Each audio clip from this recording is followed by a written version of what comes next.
প্রণাম। বর্তমান সময় থেকে প্রায় 5000 বছর পূর্বে ভগবান বিষ্ণু শ্রীকৃষ্ণ রূপে মনুষ্য দেহ ধারণ করে পৃথিবীতে এসেছিলেন। সেই সময়ে তিনি বহু নীতি প্রবর্তন করেন। তাঁর নীতি বর্তমান ভারতবর্ষে অত্যন্ত প্রাসঙ্গিক। জন্ম ও মৃত্যুর অধীন তিনি নন। ত্রিলোক পূজ্য মহাযশস্বী স্বয়ং ভগবান নারায়ণ লোকের প্রতি অনুগ্রহ করতে বসুদেব ও দেবকীর সন্তান রূপে পৃথিবীতে পদার্পণ করেন। লীলায় তিনি মনুষ্য দেহ ধারণ করেন।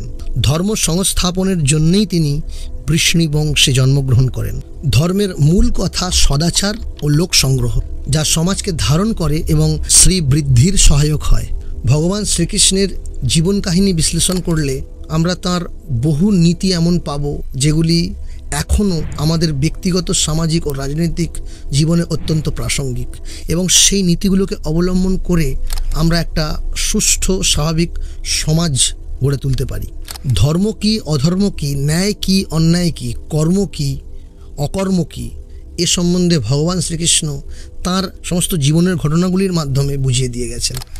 আমাদের শুধু সেগুলি রপ্ত করার অপেক্ষা। আমরা এই ভিডিওতে ভগবান শ্রীকৃষ্ণের জীবন থেকে 10টি নীতিকে অনুসরণ করার চেষ্টা করব। সেই 10টি নীতির বিশ্লেষণ আমরা পুঙ্খানুপুঙ্খভাবে এই ভিডিওতে করার চেষ্টা করব। ভিডিওটি শুরু করার আগে আপনাদের কাছে একটি ছোট্ট অনুরোধ। আমাদের এই শাস্ত্রীয় সিরিজের ভিডিওগুলি যদি আপনাদের ভালো লেগে থাকে তাহলে আপনারা অবশ্যই আমাদের চ্যানেলটি সাবস্ক্রাইব করুন, এবং এই ভিডিওগুলি যদি যোগ্য মনে হয় অন্যদের সাথে শেয়ার করে তাঁদেরও দেখার সুযোগ করে দিন। আসুন আমরা ভগবান শ্রীকৃষ্ণের জীবন থেকে এমন 10টি শিক্ষা গ্রহণ করি যে শিক্ষা দ্বারা আমরা আমাদের দেশকে, আমাদের সমাজকে, আমাদের ব্যক্তিগত জীবনকে, সংসারকে খুব সুন্দরভাবে, সাফল্যমণ্ডিতভাবে আরও উন্নত করে তুলতে পারি।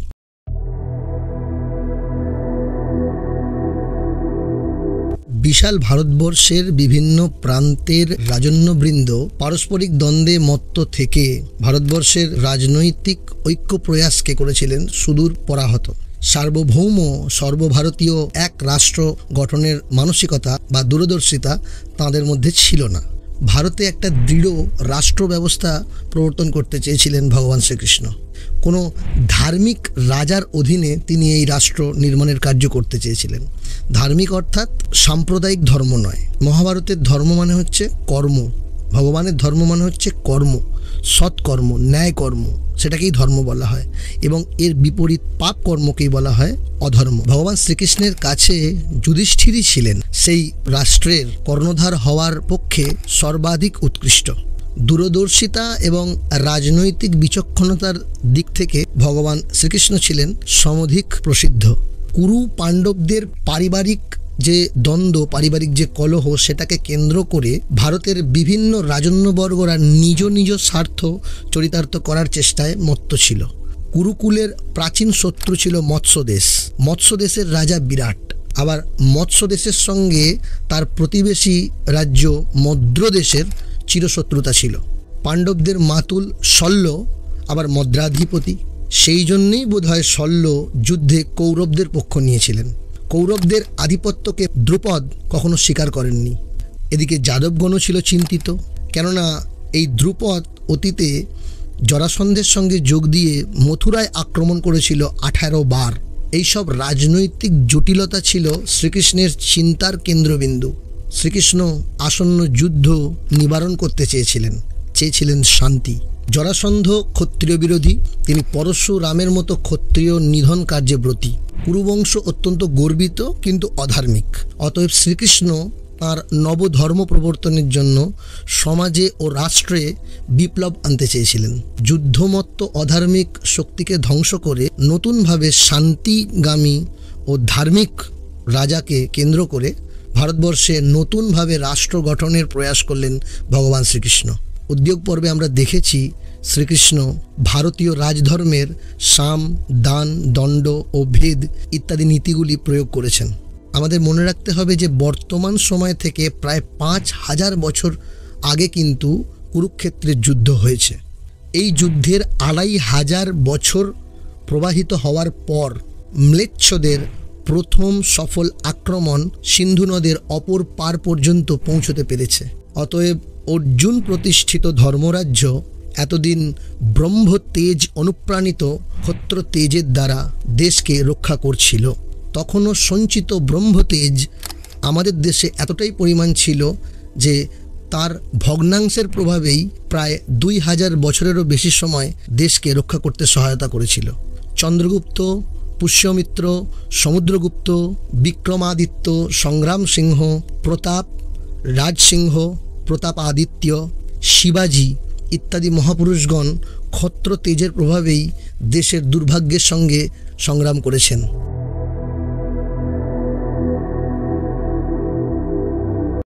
শ্রীমদ্ ভগবদ্ গীতায় ভগবান শ্রীকৃষ্ণ ব্রাহ্মণ, ক্ষত্রিয়, বৈশ্য, শূদ্র প্রবর্তক হিসেবে নিজেকে গণ্য করেছেন, নিজেকে নির্বাচন করেছেন। তথাপি সামাজিক যে কর্তব্য সেটাকে সবসময় পালন করতে হবে, মর্যাদা বোধ ভুলে গিয়ে সমাজকে আগে প্রাধান্য দিতে হবে, এই শিক্ষা তিনি চিরজীবন দিয়ে গেছেন।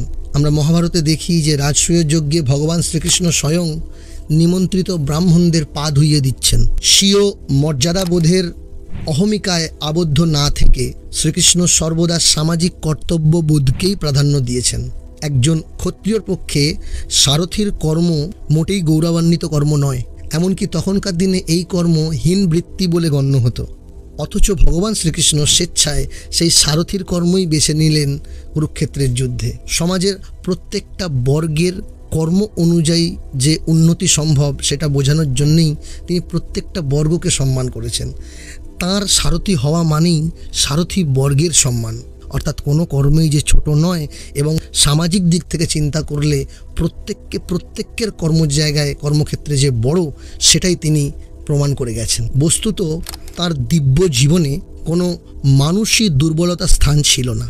কুরুক্ষেত্রের যুদ্ধের 14তম দিনে ভগবান শ্রীকৃষ্ণ স্বেচ্ছায় ক্লান্ত ঘোড়াগুলিকে পরিচর্যা করেন। অভিমন্যু বধের পরের দিন জয়দ্রথ বধের সংকল্প গ্রহণ করে অর্জুন যখন চরম বিপাকে পড়েছেন, তখন স্বয়ং শ্রীকৃষ্ণ ঘোড়াগুলিকে রথ থেকে মুক্ত করে তাদের শ্রম, অবসাদ এবং মুখের ফেনা ইত্যাদি দূর করেন। তাদের গা থেকে বানাগ্র তুলে দেন, গাত্র মার্জনা করেন, জলাশয় থেকে ঘোড়াগুলিকে জলপান করান। ঘোড়াগুলি স্নান, জলপান, বিশ্রাম ও ঘাস ভক্ষণ করার পর ঘোড়াগুলিকে আবার অর্জুনের রথের সাথে জুড়ে দেওয়া হয়।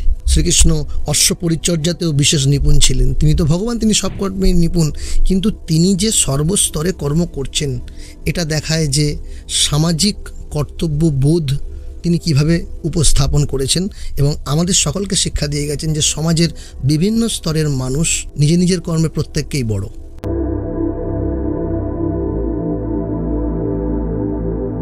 মহাভারতের বিরাট নগরে ঘটল বিরাট পট পরিবর্তন।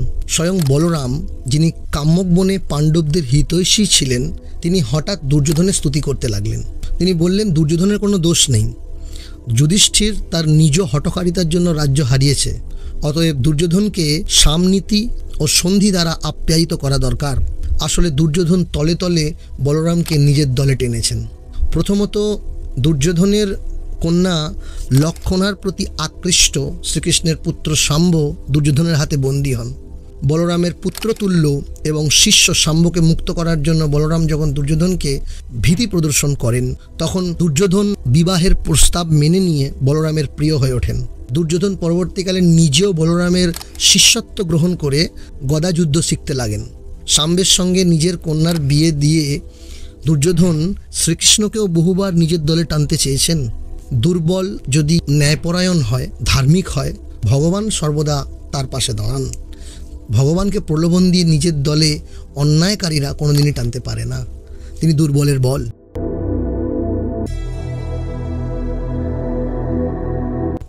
নারীর সম্মান রক্ষায় ভগবান শ্রীকৃষ্ণের তুলনা হয় না। তিনি তার পৌরুষকে সবসময় নারীর সম্মানের কাজে লাগিয়েছেন। তিনি শিখিয়েছেন যে পুরুষত্ব দুর্বলের সম্মান রক্ষার কাজেই সবথেকে বেশি ব্যবহৃত হওয়া বাঞ্ছনীয়। সভাপর্বে দ্রৌপদীকে বিবস্ত্র করার চেষ্টা করা হলে দ্রৌপদী আকুল চিত্তে ভগবান শ্রীকৃষ্ণের কাছে আর্জি জানান। শ্রীকৃষ্ণ কৃষ্ণাকে রক্ষা করেন। কৃষ্ণা লজ্জা নিবারণের জন্য নরমূর্তিধারী ভগবান বিষ্ণুকে মনে মনে আকুল প্রার্থনা করলে ধর্মই বস্ত্র হয়ে কৃষ্ণাকে রক্ষা করে। দূতসভায় লাঞ্ছিতা দ্রৌপদী নারীর সেই মর্মান্তিক অপমানকে বুকে ধরে রেখেছেন। এতদিন তার বুক ফাটা অসহ্য যন্ত্রণার কথা মুখ ফুটে কাউকে বলেননি। দীর্ঘদিন পর যখন শ্রীকৃষ্ণ কাম্যক বনে পাণ্ডবদের সাথে দেখা করতে এলেন, তখন শ্রীকৃষ্ণকে দেখে দ্রৌপদীর এতদিনের ধৈর্যের বাঁধ ভেঙে পড়ল। চোখের জল আর বাধা মানল না। দ্রৌপদী কেঁদে শ্রীকৃষ্ণকে বললেন, হে হৃষিকেশ, ব্যাসদেব বলেছেন তুমি দেবগণেরও দেব, তুমি সর্বভূতের ঈশ্বর। তাই আমি তোমাকে আমার মনের দুঃখের কথা জানাচ্ছি।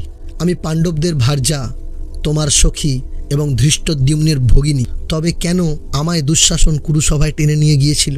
আমি ছিলাম একবস্ত্রা, রজস্বলা। তারা আমাকে লাঞ্ছিত করল। ধিক পঞ্চ পাণ্ডবদের, ধিক ভীমসেনের বাহুবলকে, ধিক অর্জুনের গান্ডীবে। কতকগুলি নীচ ব্যক্তি তাদের ধর্মপত্নীকে উৎপীড়ন করছিল এবং তারা মুখ বুজে দাঁড়িয়ে দাঁড়িয়ে সেই দৃশ্য দেখছিলেন। পাণ্ডবেরা তো শরণাপন্নকে ত্যাগ করেন না, তাহলে তারা কেন আমাকে রক্ষা করলেন না? আমি যে নির্যাতন সহ্য করেছি তা আমার সিংহ বিক্রম পতিগণ কেন উপেক্ষা করলেন? মহৎ কুলে আমার জন্ম, আমি পাণ্ডবদের প্রিয় ভার্যা, মহাত্মা পাণ্ডুর পুত্রবধূ আমি। তবু পঞ্চ পাণ্ডবের সামনেই দুঃশাসন আমার কেশ আকর্ষণ করল। ভগবান শ্রীকৃষ্ণ দ্রৌপদীকে সান্ত্বনা দিয়ে বললেন, ভাবিনি তুমি যাদের ওপর ক্রুদ্ধ হয়েছ একদিন অর্জুনের তীরের আঘাতে তাদের রক্তাক্ত দেহ ভূমিতে লুটিয়ে পড়বে। তুমি যেমন রোদন করেছো বা করছো, তাদের স্ত্রীগণও ঠিক তেমনই রোদন করবে। পাণ্ডবদের জন্য সম্ভবপর যা কিছু হবে আমি তা করব। তুমি শোক করো না কৃষ্ণা, আমি সত্য প্রতিজ্ঞা করছি, তুমি আবার রাজরানী হবে। যদি আকাশ পতিত হয়, হিমালয় শীর্ণ হয়, পৃথিবী খণ্ড খণ্ড হয়, তথাপি আমার বাক্য ব্যর্থ হবে না। বর্তমান সমাজে নারীদের সম্মান প্রদর্শনের ক্ষেত্রে ভগবান শ্রীকৃষ্ণের যে নীতি, সেটাকে অবলম্বন করা আমাদের সকলের কর্তব্য, এবং ভগবান শ্রীকৃষ্ণের নীতির বিষয়ে জ্ঞানটাকেও ছড়িয়ে দেওয়া, স্প্রেড করা, এটাও আমাদের নৈতিক কর্তব্য।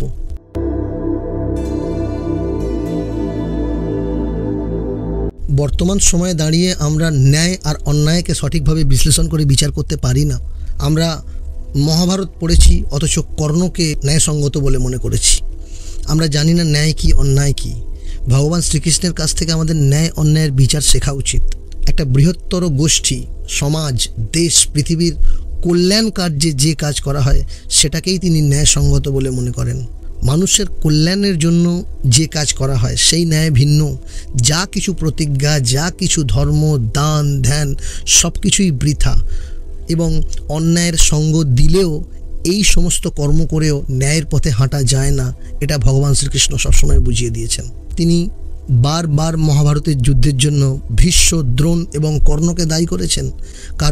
কারণ ভীষ্মের একটা প্রতিজ্ঞা, সেই প্রতিজ্ঞায় তিনি দৃঢ়বদ্ধ ছিলেন, তিনি ন্যায়সঙ্গত ছিলেন। তিনি মনে করছিলেন যে তিনি ন্যায় করছেন, কারণ তিনি প্রতিজ্ঞা করেছেন, তাকে তার প্রতিজ্ঞা রাখতেই হবে। কিন্তু তিনি যদি সমাজের কল্যাণের জন্য, বৃহত্তর দেশের স্বার্থে, বৃহত্তর গোষ্ঠীর স্বার্থে তিনি যদি তার প্রতিজ্ঞাকে ভঙ্গ করতেন, হয়তো একটা ছিটেফোঁটা অন্যায়ের কালি তার গায়ে লাগতো, কিন্তু একটা বড় যে নরসংহার হলো, একটা বড় যে ধ্বংসাত্মক যুদ্ধ হলো, সেই যুদ্ধকে তিনি আটকে দিতে পারতেন। ভীষ্মের উচিত ছিল দুর্যোধনের সহায়তা না করা, ভীষ্মের উচিত ছিল দুর্যোধনকে দমিয়ে দেওয়া তার শক্তির প্রভাবে, কিন্তু তিনি তার প্রতিজ্ঞার মধ্যে এতটাই দৃঢ়বদ্ধ ছিলেন যে তিনি এই কাজ চেয়েও করতে পারেননি। তিনি ভেবেছেন যে তার প্রতিজ্ঞা পালনই ন্যায়সঙ্গত। গুরু দ্রোণাচার্য, তাঁর উচিত ছিল যে অন্যায়ের সঙ্গ না দেওয়া। অন্যায়ের সঙ্গ দেওয়া মানেই অন্যায় করা। অন্যায়ের সঙ্গ যেভাবেই দেওয়া হোক, আমি ন্যায়সঙ্গতভাবে যুদ্ধ করছি কিন্তু অন্যায়ের সঙ্গে করছি, তার মানে কোনো দিনই আমি ন্যায়সঙ্গত নই। ভগবান শ্রীকৃষ্ণ এটাই শিখিয়ে গেছেন। কর্ণ দাতা, কর্ণ দানী, কর্ণ বীর, কর্ণ সমস্ত জায়গায় তিনি জয়ী। তার পরাক্রমের কাছে কেউ দাঁড়াতে পারবে না। অর্জুনের থেকে তিনি অনেক গুণে বড়, সব দিক থেকে বড়, সব শিক্ষায় বড় তিনি। তথাপি তিনি তার যে শক্তি, তার যে সামর্থ্য, সেটাকে অন্যায় পরায়ণ রাজার হাতে তুলে দিলেন। যুদ্ধ করার যে তীব্রতা, যুদ্ধ করার যে মানসিকতা, সেটা দুর্যোধনের মধ্যে আসতো না। দুর্যোধন এদের বলেই যুদ্ধ জিততে চেয়েছিল।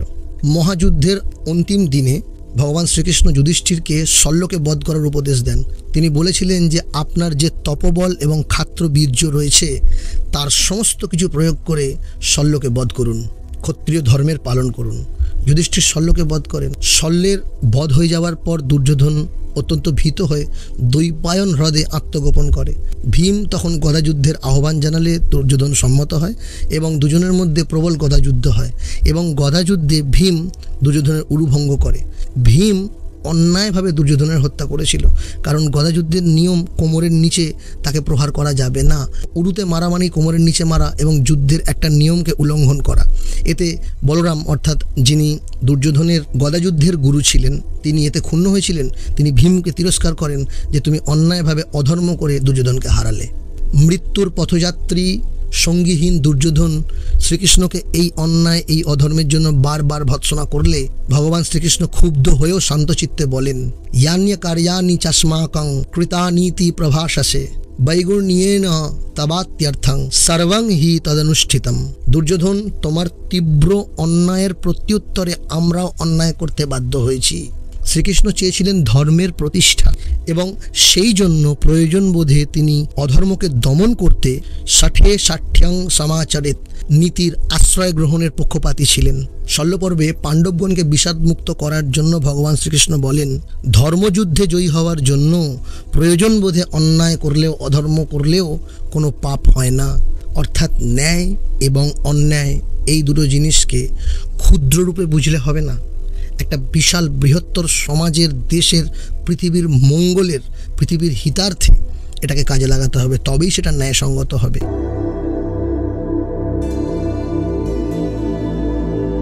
যখন কুরুক্ষেত্রের যুদ্ধ হবেই এমনটা স্থির হয়ে গেছে, সঞ্জয় দূত হিসেবে এলেন পাণ্ডব শিবিরে। মাত্র 5টি গ্রামের বিনিময়ে যুধিষ্ঠির শান্তি সন্ধি করতে চাইলেন। সঞ্জয় ব্যর্থ হয়ে ফিরে গেছেন, যুদ্ধ অনিবার্য হয়ে উঠেছে। যুধিষ্ঠির অত্যন্ত ব্যাকুল চিত্তে ভগবান শ্রীকৃষ্ণকে তাদেরকে রক্ষা করতে বললেন। ভগবান শ্রীকৃষ্ণ বললেন, তোমাদের দুই পক্ষেরই কল্যাণের জন্য শান্তির প্রস্তাব নিয়ে শেষবারের মতো আমি হস্তিনাপুরে অবশ্যই যাব। এই কর্মে কৃতকার্য হলে আমার মহৎ পুণ্য হবে এবং সমগ্র পৃথিবী যুদ্ধের নাগপাশ থেকে মুক্ত হবে। অথচ এই যাত্রাতে যুধিষ্ঠিরের আশঙ্কা ছিল যে ভগবান শ্রীকৃষ্ণকে দুর্যোধন যথাসাধ্য অপমান করবে। তথাপি একবার শেষ চেষ্টা করবেন বলে ভগবান শ্রীকৃষ্ণ হস্তিনাপুরে যেতে চাইলেন। যাত্রার পূর্বে শ্রীকৃষ্ণ এক এক করে পাণ্ডবদের কাছ থেকে জেনে নিলেন তাদের কি মতামত। যুধিষ্ঠির আদি 4 পাণ্ডব শান্তির পক্ষে কথা বলেছেন। শুধু সহদেব ও দ্রৌপদী চেয়েছেন যুদ্ধ। যুদ্ধ ছাড়া মর্মান্তিক লাঞ্ছনার প্রতিশোধ হবে না, এ বিষয়ে সাত্যকীয় একমত প্রকাশ করেন সহদেব ও দ্রৌপদীর সঙ্গে। এদিকে সঞ্জয়ের মুখে কৌরবরা শুনলেন যে মাত্র 5খানা গ্রামের বিনিময়েই এত বড় যুদ্ধকে এড়ানো সম্ভব। উদ্যোগ পর্বে দেখি যে দুর্যোধন পাণ্ডবদের এই প্রস্তাবকে পাণ্ডবদের দুর্বলতা ও ভয়ের কারণ হিসেবে উল্লেখ করেছেন। ধৃতরাষ্ট্র দুর্যোধনকে জানতেন। তিনি বললেন যে দুর্যোধন পাপমতি, ক্রূর এবং হৃদয়হীন। সংবাদ এসেছে যে ভগবান শ্রীকৃষ্ণ আসছেন হস্তিনাপুরে শান্তি স্থাপনের জন্য। দুর্যোধন শ্রীকৃষ্ণকে বন্দী করতে চান, তাহলে পাণ্ডবদের বলবীর্য চিরতরে নষ্ট হবে। ধৃতরাষ্ট্র দুর্যোধনের এই পরিকল্পনাকে কোনোদিন অনুমোদন করেননি। ভীষ্মও বলেছেন, ধৃতরাষ্ট্র, শ্রীকৃষ্ণের সঙ্গে শত্রুতা করলে তোমাদের সব নষ্ট হবে। আমি তোমাদের সামনে বসে এই সব কথা শুনতে চাই না। এই বলে তিনি সভা ছেড়ে বেরিয়ে গেছিলেন। কৃষ্ণ জানতেন দুর্যোধনের হীন ষড়যন্ত্রের কথা। প্রতিহিংসার সুযোগ নেওয়ার জন্য ভারতের অসংখ্য রাজা যোগ দিয়েছেন কৌরব শিবিরে। পূর্বে যারা শ্রীকৃষ্ণের কাছে পরাজিত হয়েছেন তারা চান প্রতিশোধ। পাণ্ডবদের একমাত্র সহায় ভগবান শ্রীকৃষ্ণকে তারা উচিত শিক্ষা দিতে চান এই যুদ্ধে। যাই হোক, শ্রীকৃষ্ণ এলেন কৌরবদের রাজসভায়। দুর্যোধন ছাড়া অন্যান্যরা অর্থাৎ ভীষ্ম, দ্রোণ, কৃপ, দুঃশাসন প্রমুখ শ্রীকৃষ্ণকে অভ্যর্থনা জানালেন।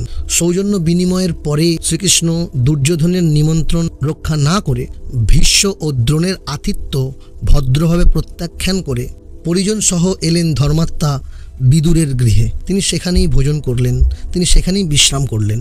আহারের পর বিদুর ও শ্রীকৃষ্ণ অনেক রাত অবধি নিজেদের মধ্যে কথোপকথন করলেন। বিদুর বললেন, বাসুদেব, আপনার এখানে আগমন ঠিক হয়নি, কারণ এটা শত্রুপুরী। এখানে আপনার বিপদের আশঙ্কা করি। অসংখ্য রাজা দুর্যোধনের পক্ষে এসেছেন। তারা অধীর আগ্রহে অপেক্ষা করছেন তাদের অপমানের প্রতিশোধ নেওয়ার জন্য। তাদের রাগ আপনার ওপর। আপনাকে দুর্যোধন অপমান করতে পারে, আপনার দৌত্য ব্যর্থ হবে। শ্রীকৃষ্ণ বললেন, আপনার কথা ঠিক, আমার সকল প্রচেষ্টা ব্যর্থ হবে আমি জানি। তবুও একবার শেষ চেষ্টা করে দেখি যদি এদেরকে আসন্ন বিপদের হাত থেকে বাঁচানো যায়। লোকে জানবে, আমি নিজেও বুঝব যে আমি চেষ্টা ত্রুটি করিনি। সত্যি সর্বান্তকরণে ভারতবর্ষকে এই ভয়াবহ যুদ্ধের হাত থেকে বাঁচানোর আপ্রাণ চেষ্টা, শান্তি স্থাপনের আপ্রাণ চেষ্টা বারবার করেছেন ভগবান শ্রীকৃষ্ণ। তাতেও দুর্যোধন রাজি না হয়ে তাকে বন্দি করতে গেল। তখন শ্রীকৃষ্ণ দেখালেন তার ভয়ানক বিশ্বরূপ। ভীষ্ম, দ্রোণ, বিদুর তাঁর বিশ্বরূপ দর্শন করলেন। স্বয়ং ধৃতরাষ্ট্র দিব্যচক্ষু পেয়ে তাঁর বিশ্বরূপ দর্শন করলেন। এদিকে দুর্যোধন সব কিছু দেখেও ভাবলেন এ এক জাদুবিদ্যা। যখন শান্তি স্থাপনের এই চেষ্টা ব্যর্থ হয়ে গেছে, তারপরেও শ্রীকৃষ্ণ কিন্তু শান্তি স্থাপনের চেষ্টা করতে পিছপা হননি। পুনরায় তিনি কুন্তির সঙ্গে দেখা করে ফিরে আসবার পথে কর্ণকে রথে তুলে নিলেন। তিনি কর্ণকে পাণ্ডবদের দলে টানতে চাইলেন। তিনি কর্ণকে বললেন যে পাণ্ডবরা যদি জয়ী হয় তাহলে পাণ্ডুর জ্যেষ্ঠ পুত্র হিসেবে কর্ণই হবে হস্তিনাপুরের রাজা। তিনি কর্ণকে কর্ণের জন্মবৃত্তান্তের আসল কাহিনী বর্ণনা করলেন। কর্ণ তার কথায় সম্মতি দিলেন না। শ্রীকৃষ্ণ চেয়েছিলেন যে কর্ণ যদি কোনো রূপে দুর্যোধনকে ত্যাগ করে তাহলে দুর্যোধন অবশ্যই সন্ধি করবে। শ্রীকৃষ্ণ এইভাবে বারবার শান্তির চেষ্টা করেছেন, কিন্তু বারবার চেষ্টা করেও তিনি ব্যর্থ হয়েছেন। যুদ্ধ ছাড়া কিভাবে শান্তি আনা যায় তার চেষ্টা শেষ মুহূর্ত পর্যন্ত করে যাওয়া উচিত, কিন্তু তথাপি যখন সেই চেষ্টা ব্যর্থ হয় এবং অপরপক্ষ কোনো রকমভাবেই শান্তি স্থাপন করতে চাইছে না, তারা যুদ্ধই চাইছে, তখন আবার কাপুরুষতা দেখানো বা ক্লীবতা দেখানো উচিত নয়। সেই শিক্ষাও ভগবান শ্রীকৃষ্ণ দিয়েছেন।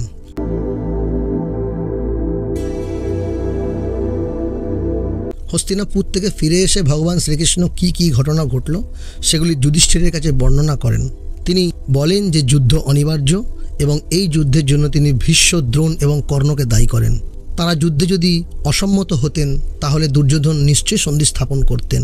ভগবান শ্রীকৃষ্ণ যুধিষ্ঠিরকে যুদ্ধের আয়োজন করতে বললেন। শান্তির জন্য যথাসাধ্য চেষ্টা করলেও তিনি কাপুরুষতা ও ক্লীবত্বের পক্ষপাতী ছিলেন না। তাঁর যথার্থ উদ্দেশ্য হল দুষ্কৃতির বিনাশ, ধার্মিকদের রক্ষণ ও পোষণ, অধর্ম ও অশান্তিকে যুদ্ধ দ্বারাই হোক যেভাবেই হোক দূর করে ধর্মের সংস্থাপন।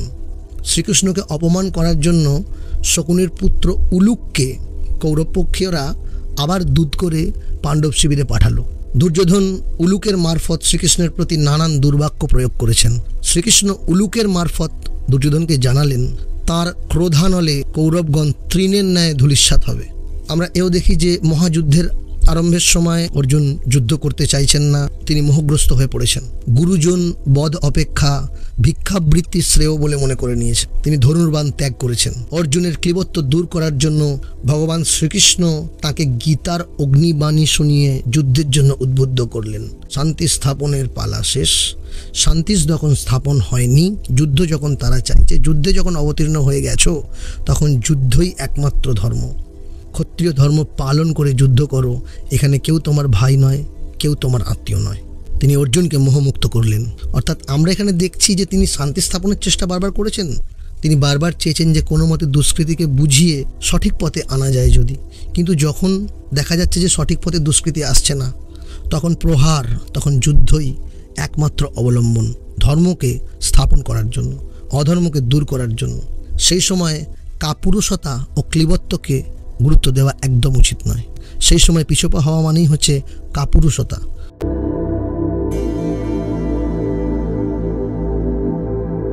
ভগবান শ্রীকৃষ্ণ সবসময় সত্যকে সবার উপর প্রতিষ্ঠিত করেছেন। তিনি সবসময় সত্যকে শ্রেষ্ঠত্ব প্রদান করেছেন। দ্রোণ বধের পর কর্ণ সেনাপতি হয়েছেন।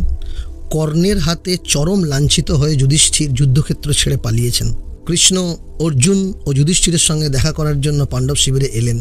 যুধিষ্ঠির যখন জানলেন যে অর্জুন কর্ণকে এখনও বধ করেননি, তখন অত্যন্ত হতাশায়, ক্ষোভে, ক্রোধে, লজ্জায়, দুঃখে এবং আত্মগ্লানিতে যুধিষ্ঠির অর্জুনকে তীব্র ভৎসনা করলেন। অর্জুনের গান্ডীবকে ধিক্কার দেওয়ায় অর্জুন যুধিষ্ঠিরকে বধ করতে পর্যন্ত উদ্ধত হলেন। অর্জুনের গুপ্ত প্রতিজ্ঞা ছিল এই যে তার গান্ডীবকে যদি কেউ গালিগালাজ করে বা উল্টোপাল্টা কিছু বলে বা অসম্মান করে তাহলে তিনি তাকে বধ করবেন। সেই প্রতিজ্ঞা রক্ষা করার জন্য অর্জুন যুধিষ্ঠিরকে বধ করতে উদ্যত হলেন। শ্রীকৃষ্ণ অর্জুনকে তাঁর এই হঠকারিতার জন্য তীব্রভাবে তিরস্কার করে মূর্খ ও শাস্ত্র জ্ঞানহীন বললেন। অর্জুন কিন্তু শ্রীকৃষ্ণের পরম সখা। শ্রীকৃষ্ণ অর্জুনকে কিন্তু বিপথে চালিত হতে দিচ্ছেন না। একটা প্রতিজ্ঞা, যে প্রতিজ্ঞা করার কোনো মানেই হয় না, সেই প্রতিজ্ঞা রক্ষা করার জন্য ধর্মরাজকে নিজের বড় ভাইকে হত্যা করতে উদ্ধত হচ্ছে, যে কিনা ন্যায়পথে যুদ্ধ করছে তার সাথেই। তিনি অর্জুনকে বলেন যে বালকত্ব প্রযুক্ত এই ব্রত তুমি নিয়েছ, আর এখন সেই ব্রতের প্রভাবে, সেই প্রতিজ্ঞার প্রভাবে, সেই মূর্খতার জন্য একটা অধর্ম করতে উদ্ধত হচ্ছ। শ্রীকৃষ্ণ বলেন সত্য অপেক্ষা শ্রেষ্ঠ কিছু নেই, না সত্যাদ বিদ্যতে পরম। কিন্তু সত্য নির্ণয় করা অত্যন্ত কঠিন। অনেক সময় সত্য পর্যাবসিত হয় মিথ্যায়, আবার অনেক সময় মিথ্যাও হয় সত্য স্বরূপ। তিনি বলাক ব্যাধ ও কৌশিক ব্রাহ্মণের দৃষ্টান্ত দ্বারা অর্জুনকে বোঝান যে স্থলবিশেষে হিংসাও ধর্ম হয় এবং সত্য অধর্ম হয়।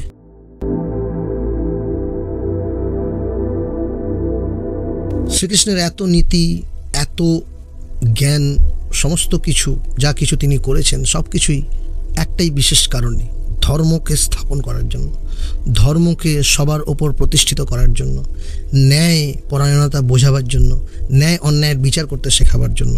তার ধর্ম স্থাপনের কাজ শুরু হয় জরাসন্ধকে বধ করার ব্যবস্থায়। রাজসূয় যজ্ঞের পূর্বে তিনি যুধিষ্ঠিরকে বলেন তার উদ্দেশ্যের কথা। জরাসন্ধ উত্তর ভারতের এক প্রতাপশালী রাজা ছিলেন। তিনি 86 জন রাজাকে পরাজিত করে বন্দি করে রাখেন, আর 14 জন রাজাকে বন্দি করতে পারলেই মোট 100 জন রাজাকে তিনি মহাদেবের কাছে বলি দিতেন।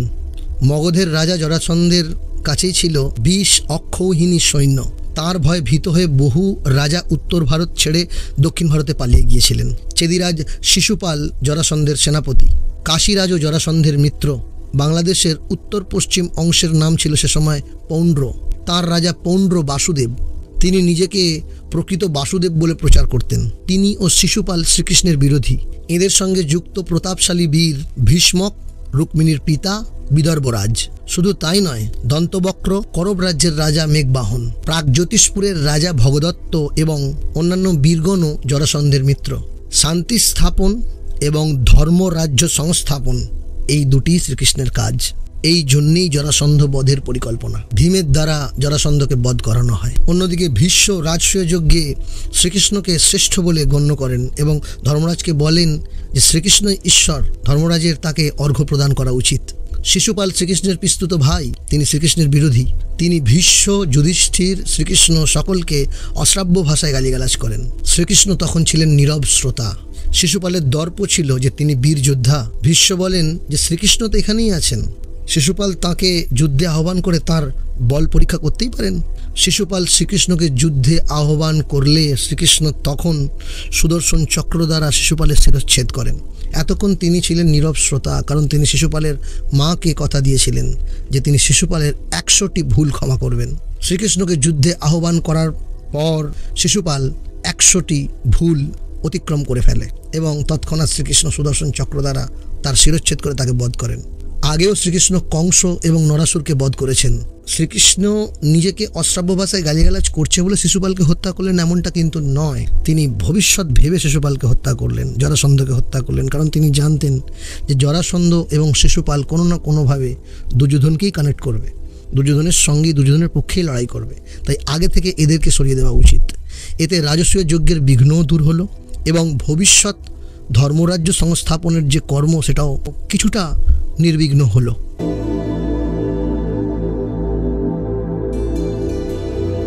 মহাভারতে কালের অপ্রতিহত প্রভাবের কথা বারবার বলা হয়েছে।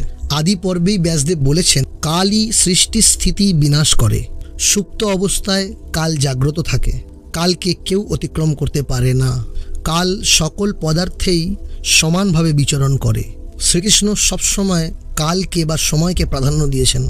তিনি সময়কে সর্বোচ্চ স্থান দিয়েছেন। সময়ের যে বন্ধন তাতে তিনি নিজেও আবদ্ধ হয়েছেন। তিনি যে মানব রূপ ধারণ করেছেন, তার যে একটা জীবন সীমার পরিধি রয়েছে সেটাকেও তিনি ঠিকঠাকভাবে বিশ্লেষণ করে বেঁধেছেন। মহাভারতের যুদ্ধে দুর্যোধন তথা কৌরবদের মৃত্যুর পর গান্ধারী যখন শোকাতুর, তখন তিনি শ্রীকৃষ্ণকে বলেন যে হে কেশব, তুমি অমিত বলের অধিকারী হয়েও এই লোকক্ষয় কেন উপেক্ষা করলে? আমার অভিশাপে 35 বছর পরে তোমার বংশধররাও এমনভাবেই প্রাণত্যাগ করবে। শ্রীকৃষ্ণ তাতে বিন্দুমাত্র বিচলিত হননি। তিনি সময়কে প্রাধান্য দিয়েছেন, কালকে প্রাধান্য দিয়েছেন। তিনি বললেন, আমি জানি আমার জ্ঞাতিবর্গ নিজেদের দোষেই বিলুপ্ত হবে, আমি কালরূপে তাদের সংহার করব। শ্রীকৃষ্ণের অধ্যক্ষতায় অশ্বমেধ যজ্ঞ সাঙ্গ হওয়ার পর ভগবান শ্রীকৃষ্ণ দ্বারকায় ফিরে গেলেন। তারপর ৩৫ বৎসর কেটে গেল। দ্বারকায় নানা দুর্লক্ষণ দেখা দিল। যাদব বংশে পাপের মাত্রাধিক্য ঘটেছে।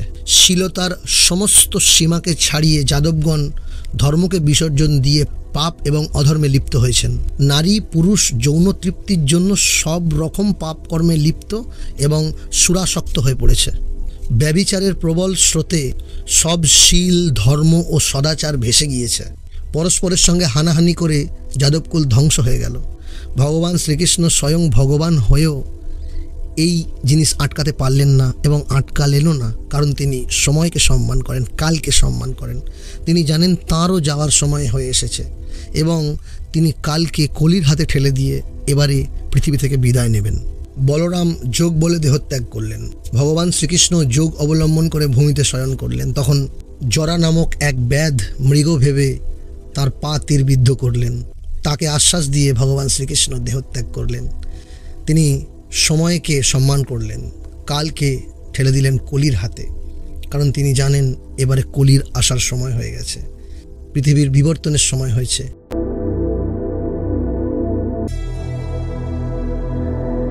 শ্রীকৃষ্ণ ভগবান বিষ্ণুর পূর্ণ অবতার। তিনি সৎ গৃহস্থ, রাজনীতিবিদ, দণ্ডদাতা, বীর যোদ্ধা, ধর্মপ্রচারক ও ধর্মস্থাপক। তিনি আবার উচ্চকোটির যোগী, উচ্চকোটির তপস্বী। তিনি বহুজন হিতে বহুজন সুখে কর্মে লিপ্ত, আবার তিনি নির্বিকার, আসক্তিরহিত। তাঁর থেকে শিক্ষণীয় অনেক কিছু রয়েছে। এই শিক্ষাগুলো, এই নীতিগুলি আমাদের ভারতবর্ষে বর্তমান সময়েও প্রচণ্ডভাবে প্রাসঙ্গিক। তাঁর এই নীতিগুলিকে অবলম্বন করলে রাজনৈতিক, সামাজিক এবং ব্যক্তিগত জীবন অত্যন্ত সুখকর হবে।